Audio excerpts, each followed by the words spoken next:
दिल्ली में इलेक्शन से पहले सीएजी की एक रिपोर्ट ने खूब बवाल मचाया। बीजेपी ने इस रिपोर्ट के हवाले से आरोप लगाया कि साहब केजरीवाल की आम आदमी पार्टी की सरकार ने दिल्ली में शराब नीति के जरिए दिल्ली की सरकार को 2002 करोड़ का नुकसान हुआ है।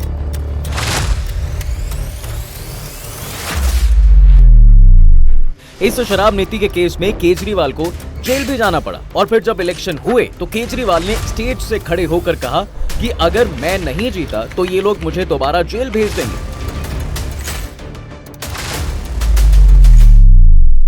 अब इन दोनों इंसिडेंट के बाद इलेक्शन हुए, अरविंद केजरीवाल हारे भी और आपकी सरकार भी चली गई।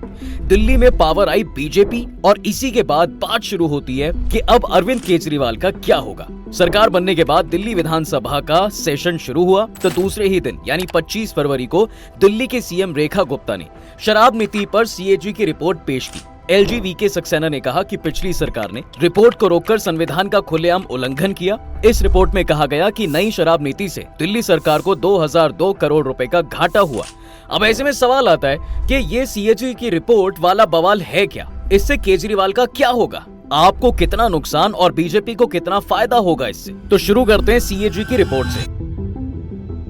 25 फरवरी को दिल्ली की मुख्यमंत्री रेखा गुप्ता ने पिछली आप सरकार के खिलाफ विधानसभा में 208 पेज की सीएजी की रिपोर्ट पेश की। इस रिपोर्ट में 2017 से 2022 के बीच शराब के रेगुलेशन और सप्लाई की जांच की गई और 2021-22 की दिल्ली एक्साइज की पॉलिसी को रिव्यू भी किया गया। कोई दिक्कत होनी तो नहीं चाहिए थी। रिपोर्ट्स के मुताबिक नई शराब नीति से दिल्ली सरकार को 2002.68 करोड़ का घाटा हुआ है। एक्सपर्ट पैनल ने पॉलिसी में कुछ बदलाव के सुझाव दिए थे जिन्हें तब के डिप्टी सीएम यानी मनीष सिसोदिया जी ने नजरअंदाज कर दिया था। आप सरकार की शराब नीति कमजोर थी और शराब के लाइसेंस देने के प्रोसेस में भी गड़बड़ी हुई थी। पर क्या मामला सिर्फ इतना था? नहीं, मामले को समझने के लिए इस रिपोर्ट को जरा थोड़े आसान तरीके से और डिटेल में आपको समझाता हूँ। सबसे पहले तो इस पॉलिसी में शराब बनाने वाली कंपनियों और रिटेल सेलर्स यानी दुकानदारों को भी होलसेल सेल्स के लिए लाइसेंस दिए गए, जबकि 2010 के दिल्ली एक्साइज रूल्स के तहत शराब बनाने वाले या रिटेलर्स को होलसेल सेल्स के लाइसेंस नहीं दिए जा सकते थे। इस नई शराब पॉलिसी के तहत लिकर वेंडर्स का प्रॉफिट मार्जिन 5% से बढ़कर 12% हो गया। सरकार की रिपोर्ट में कहा गया था कि लाइसेंस फीस बढ़ने और शराब की क्वालिटी चेकिंग पर खर्च के चलते ऐसा हुआ है, जबकि क्वालिटी चेकिंग के लिए शराब के हर वेयर हाउस में सरकार द्वारा अप्रूव्ड लैब बनाई जानी थी, लेकिन सीएजी की रिपोर्ट के मुताबिक ऐसी कोई लैब बनी ही नहीं। ये तो सिर्फ शुरुआत है, इस रिपोर्ट में और भी बहुत कुछ आया है।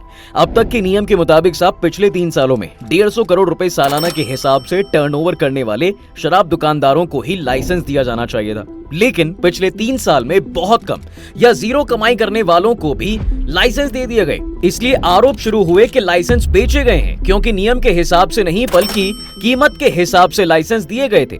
अब इसके साथ ही पुरानी शराब नीति के तहत एक इंसान 2 ही दुकान खोल सकता था, लेकिन नई नीति में ये लिमिट बढ़ाकर 54 कर दी गई। इस तरह कुल 849 शराब की दुकानों के लाइसेंस सिर्फ 22 लोगों को दे दिए गए। यहाँ विपक्ष ने सबसे बड़ा दांव खेला और सवाल किया कि आखिर ऐसी क्या जरूरत पड़ी कि लिमिट को 2 से सीधा 54 कर दिया और सिर्फ 22 लोगों के पास इतने लाइसेंस देने का क्या मतलब था? आपको क्या लगता है? आप अपनी राय मुझे कमेंट्स में बताना, तब तक मैं आगे बढ़ता हूँ। देखो, नियम के मुताबिक शराब बनाने वाली कंपनी को सिर्फ एक होलसेलर के साथ टाई अप करने की इजाजत थी, लेकिन सरकार ने कुल 367 कंपनियों में से कई को एक से ज्यादा होलसेलर से टाई अप करने की परमिशन दे दी। इससे 3 wholesaler Indo spirit, Mahadev liquors और ब्रिंको का कुल शराब की 71% सप्लाई पर कंट्रोल हो गया। इससे शराब की कीमतों में बढ़ोतरी हुई और कस्टमर के पास सस्ती शराब खरीदने के ऑप्शन कम हो गए। अब यहाँ पर सवाल आता है कि जो इंसान सत्ता में सिर्फ ये कहकर आया हो कि पावर किसी एक के पास नहीं रहनी चाहिए, वो इंसान खुद कैसे सिर्फ 3 कंपनियों को पावर दे सकता है? इसी सीएजी की रिपोर्ट के मुताबिक दिल्ली सरकार ने शराब की क्वालिटी चेक किए बिना लाइसेंस दिए गए। कई टेस्ट एनएबीएल अप्रूव्ड लैब से नहीं हुए। इससे ब्यूरो ऑफ इंडियन स्टैंडर्ड यानी बीआईएस और एफएसएसएआई की गाइडलाइंस का उल्लंघन हुआ। 51% विदेशी शराब की टेस्ट रिपोर्ट या तो बहुत पुरानी थी या तो थी ही नहीं। शराब में हानिकारक भारी धातुओं और मिथाइल अल्कोहल जैसे हानिकारक केमिकल्स की जांच भी ठीक से नहीं हुई। इसके साथ साथ एक्साइज इंटेलिजेंस ब्यूरो यानी ईआईबी ने शराब की तस्करी रोकने के लिए कोई भी कार्रवाई नहीं की, जबकि जब्त की गई शराब में 65% देसी शराब थी। इसके बावजूद नकली शराब बनाने और बेचने वालों के खिलाफ कोई ठोस कदम नहीं उठाया गया। नकली शराब की बिक्री रोकने के लिए शराब की बोतलों पर लगाए जाने वाले एक्साइज एडेसिव लेबल्स यानी होलोग्राफ सही तरीके से नहीं लगाए गए। इससे शराब की सप्लाई चेन में फ्रॉड बढ़ने लगा। सीएजी की इस रिपोर्ट के मुताबिक एक्साइज डिपार्टमेंट ने आबादी वाले इलाकों में भी शराब की दुकानें खोलने की परमिशन दे दी। एमसीडी ने 2022 की शुरुआत में ऐसी 4 अवैध शराब दुकानों को सील भी कर दिया था। और सिर्फ इतना ही नहीं, एक्साइज डिपार्टमेंट ने L1 यानी थोक लाइसेंस वाली कंपनियों को शराब की मनमानी कीमत तय करने की छूट दी। इससे शराब की कीमतों में हेरफेर भी हुआ। अब ये तो समझ आ गया कि हुआ क्या क्या है, पर इन सब में सरकार को 2000 करोड़ रुपए का घाटा कैसे हुआ। दरअसल सीएजी की रिपोर्ट के मुताबिक तत्कालीन आप सरकार ने नई शराब नीति से जुड़े बड़े फैसलों में अपनी मर्जी चलाई। इन फैसलों में उपराज्यपाल की सलाह नहीं ली और इस बड़े नुकसान की मोटी मोटी 4 बड़ी वजहें। देखो, सबसे पहले तो प्रतिबंधित इलाकों यानी कि कन्फर्मिंग म्यूनिसिपल वार्ड्स में दुकानें खोलने की इजाजत सही समय पर नहीं दी। इससे 941.53 करोड़ का नुकसान हुआ। इसके बाद ठेकेदारों के लाइसेंस सरेंडर करने के बावजूद सरकार दोबारा टेंडर जारी नहीं कर पाई, जिसकी वजह से सरकार को 890.15 करोड़ रुपए का नुकसान हुआ। वहीं कोरोना महामारी के वक्त यानी 28 दिसंबर 2021 से 27 जनवरी 2022 तक ठेकेदारों को नियम के खिलाफ जाकर छूट दी गई। इससे 144 करोड़ का नुकसान हुआ। और आखिर में लोकल लाइसेंस धारकों से सही सिक्योरिटी डिपॉजिट नहीं वसूला गया, जिससे 27 करोड़ का घाटा हुआ।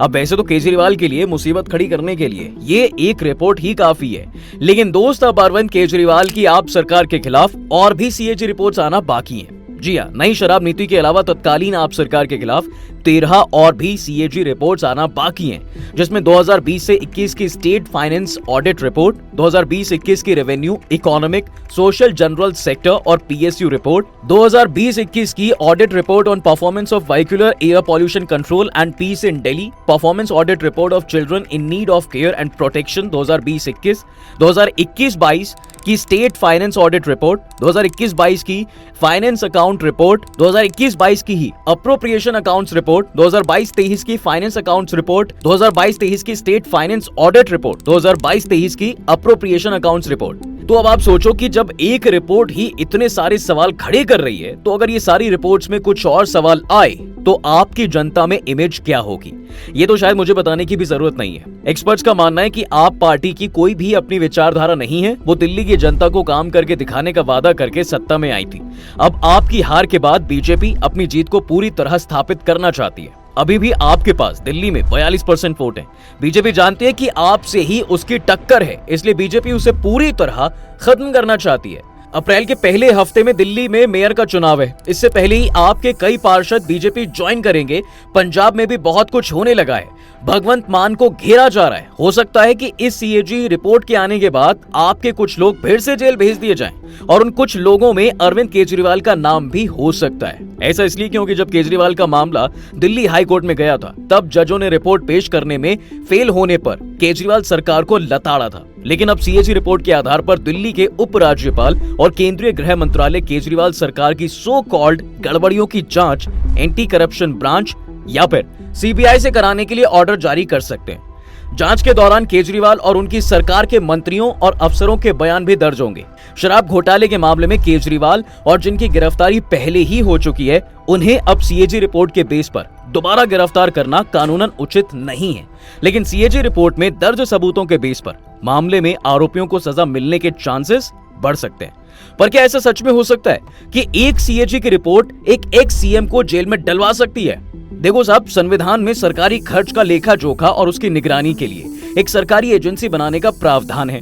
इसे Indian audit and account service यानी कि भारतीय लेखा परीक्षा और लेखा सेवा कहते हैं। इसके मुखिया controller and audit general of India यानी सीएजी होते हैं। संविधान के आर्टिकल 148 के तहत सीएजी को सुप्रीम कोर्ट के चीफ जस्टिस की ही तरह पद पर नियुक्त किया और हटाया जा सकता है। आर्टिकल 149, 150 और 151 में सीएजी के काम और शक्तियों के बारे में जिक्र है। सीएजी सभी सरकारी संस्थाओं का ऑडिट कर उसकी रिपोर्ट राष्ट्रपति के जरिए सांसद या विधानसभा के पटल पर रखती है। इस ऑडिट के जरिए सीएजी सरकारी विभागों के कामकाज और खर्च की निगरानी करती है। इतिहास इस बात का गवाह है कि ऐसे कई मौके आए हैं जब सीएजी रिपोर्ट की वजह से सरकारें गिर गई, मंत्री को इस्तीफा देना पड़ा, जेल तक भी जाना पड़ा। आखिर में सीएजी रिपोर्ट से जुड़े कुछ किस्से भी आपको बताता हूँ। पहला, सरकारी खर्च पर private travel, Gujarat CM Keshubhai की कुर्सी गई।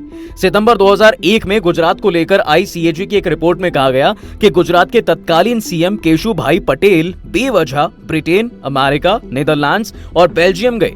11 जून 1999 को सीएम पटेल ने तब के प्रधानमंत्री अटल बिहारी को लेटर लिखकर बताया था कि वो पर्सनल खर्च पर ट्रैवल करेंगे, लेकिन 17 जून को इसे ऑफिशियल ट्रैवल अनाउंस करने की रिक्वेस्ट की।